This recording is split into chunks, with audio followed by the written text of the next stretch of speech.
റെസ്റ്റോറൻറ്റിലൊക്കെ കിട്ടുന്ന ടേസ്റ്റിൽ നല്ല അടിപൊളി ചിക്കൻ ഫ്രൈഡ് റൈസ് തയ്യാറാക്കാം. പെട്ടെന്ന് തയ്യാറാക്കി എടുക്കാം. നല്ലൊരു ചില്ലി ചിക്കനും കൂടെ ഉണ്ടെങ്കിൽ ഒരു ഹോട്ടലിലേക്കും പോകണ്ട കേട്ടോ, അത്രയ്ക്ക് ടേസ്റ്റാണ്.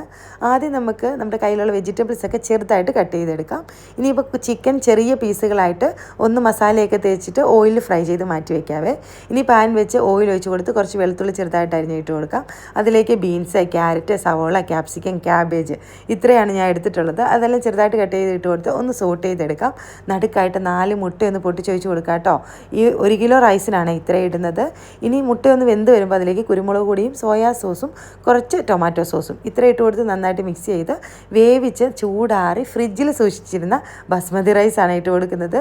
ഫ്രിഡ്ജിൽ വെച്ചിട്ട് വേണം നമ്മൾ ഈ ചോറിട്ട് കൊടുക്കാൻ, എങ്കിലേ ഉള്ളൂ പൊട്ടിപ്പോകാതെ നല്ല പെർഫെക്റ്റ് ആയിട്ട് കിട്ടത്തുള്ളൂ. ഇനി കുറച്ച് മല്ലിയിലയും പൊരിച്ച ചിക്കനും ആവശ്യത്തിന് ഉപ്പും കുറച്ച് നാരങ്ങാനീരും ഒക്കെ ഒഴിച്ച് കൊടുത്ത് കുറച്ച് ഉള്ളിത്തണ്ടും ഒക്കെ ഇട്ട് കൊടുത്താൽ അടിപൊളി ഫ്രൈഡ് റൈസ് റെഡിയാണ്.